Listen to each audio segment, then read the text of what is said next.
Namaskar students and welcome. In this video, we are going to start with 7th Science, lesson number 1, the living world, adaptations and classification. This is going to be part 1 of the lesson, children. This picture speaks a million words to us. When nature is giving us so many things, such wonderful gifts, we should never give such a return gift to it, ever. Now, let's start with our lesson. As the name of the lesson suggests, what is adaptation? See here, the lion baby is asking, when will I adjust to my new human friend?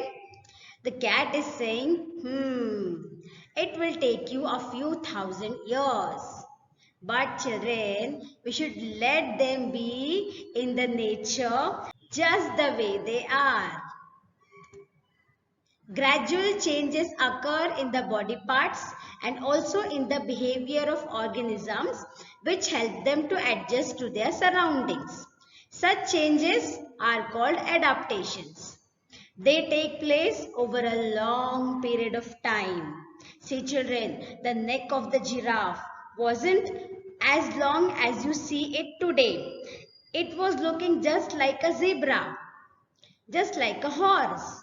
But over a period of time, over 1,000 years, 10,000 years, these changes have occurred.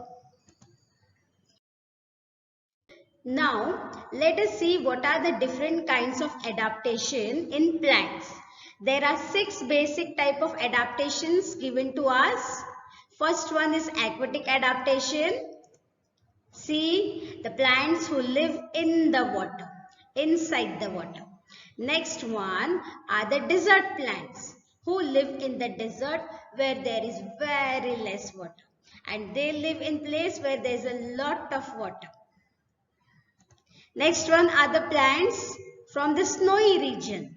They also have some speciality according to which they adapt themselves to the environment. All of them, children. Forest adaptation. See the plants who live in forest. Very huge, very dense. Next is the grassland plants. See the plants who are on grassland. All the grasses grow in this climatic condition.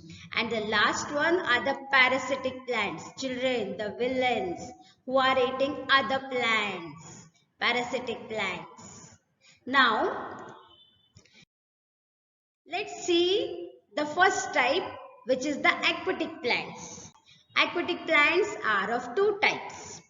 First one are the underwater plants. See the plants who live inside the water. Those are underwater plants. And the next one are the floating plants. See the plants who float on water. Those are floating plants. Now, let us see the adaptation in aquatic plants. Means how exactly these plants adjust themselves to this environment of water. This is a typical lotus plant which we see here. The surfaces of leaves and stems of many aquatic plants are covered with a waxy layer. They have a waxy layer, children. That is why see the small drops, children. They do not allow the water to withstand on them, because if the water remains on them and they absorb that too much of water, they will get rotten. They will not be able to live. So they have a waxy layer. This saves them from decaying and getting rotten. Now, let us see some more adaptation in aquatic plants. Some aquatic plants have thin and slender leaves. Like this. See the thin leaves? Why do they have thin leaves? This helps them to withstand or tolerate fast currents of water.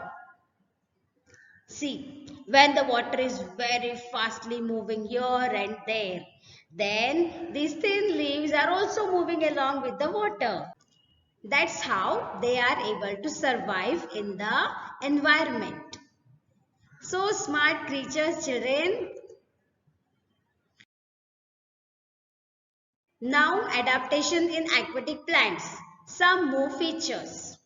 There are air spaces in stems or petioles of aquatic plants.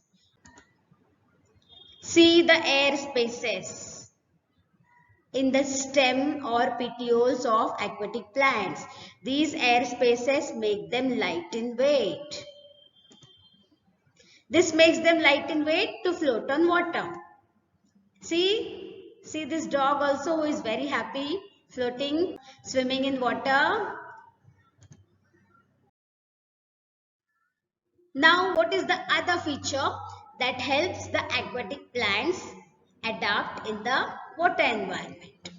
The roots of aquatic plants are short and fibrous. They have fibrous root this way, children. Short and fibrous root. But why? Because the main function of roots is to search for water.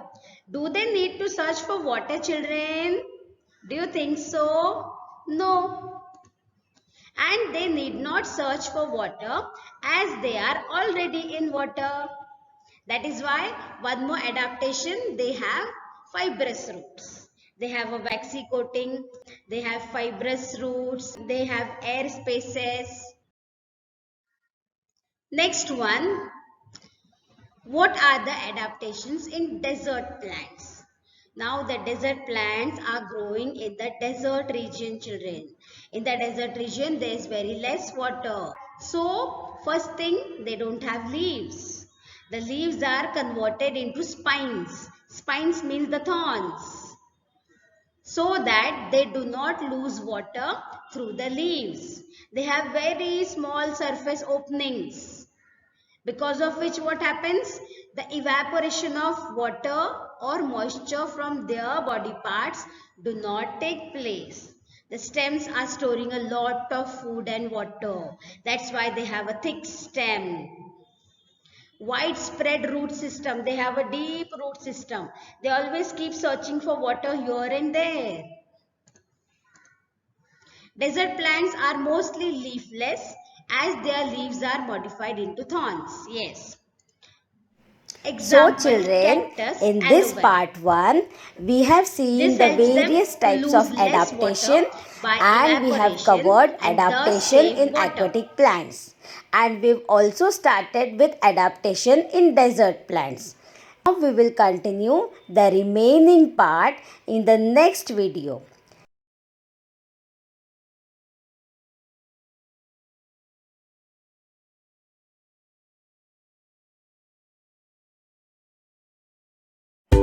Thank you for watching till the end.